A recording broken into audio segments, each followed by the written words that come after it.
South Africa ukuthi sisegaraji esikhemelele.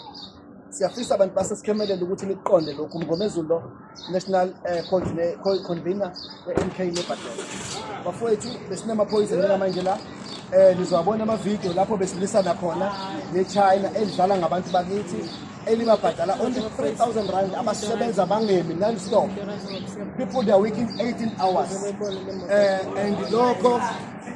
and lokho okuyinto besizolwela banama-contract nanu-register Department of Labor and so forth and so forth. Okubuhlungu kakhulu iChina liyabulisha liyabathethisa liyabahuba ngabe uzoshintsha ishift kufanele uvuke ekuseni lithi uzongena ntambama kufanele uvuke ekuseni uzosebenza ngo-12 ushayise uye ekhaya ntambama ngo-6 uphinde ubuye ingene. Nansi-ke manje into eyenzakalayo neyenzekile. Sikhulumile-ke sangaba nokuzwana lapho-ke lakhombisa ukuthi lasigolozela ngoba linemali lithe lisuka lapho-ke lasethuka. Then I've tried ukuthi ngilisane naleso simo sokuthi manje ngiyasithuka ukukhombisa ukulwa nathi. Into ayenzile-ke ubiza amaphoyisa ifonele i-TRT eseThekwini. Sifisa ukunonisha nani maphoyisa. SAPS of South Africa, we want to warn you. We want to warn you guys. You will never work with any foreigner in this South Africa while they are doing illegal things. Uma ngabe nizokwenza leyo nto, whoever, either you're a station commander or you're a commander of police or whatever, once you involve into the criminality that is happening in this South Africa, will never tolerate that as MK Liberty.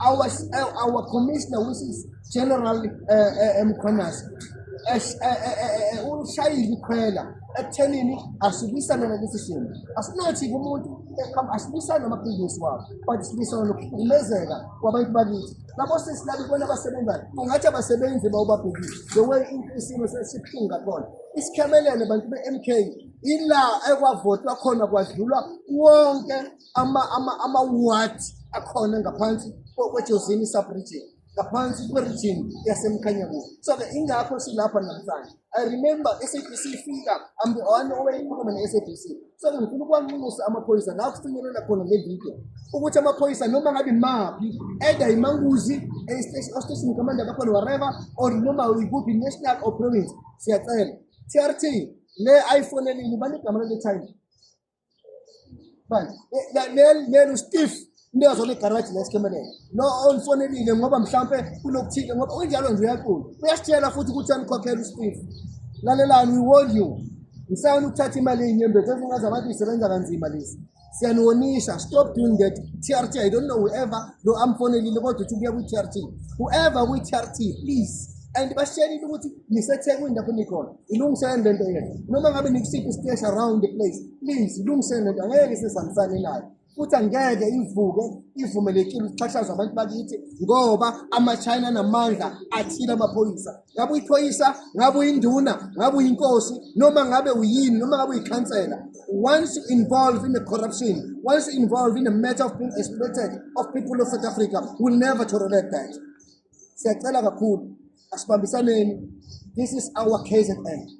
This is our South Africa. This is our province. We want our KZN back. There's only one way that we're going to ensure that we get our KZN back, is to fight for our people, is to fight for the people of KZN. Also, we ask the people of KZN to cooperate with us. Please, even those other benefits, China, Somalia, Pakistan, please stop doing that. Stop doing that because it's going to be like we're fighting each other. Instead, we're not doing that. Instead, sibambisane silisane nokuqhophololo benzekayo. Leli China liyashiyana la ngaphakathi uSteve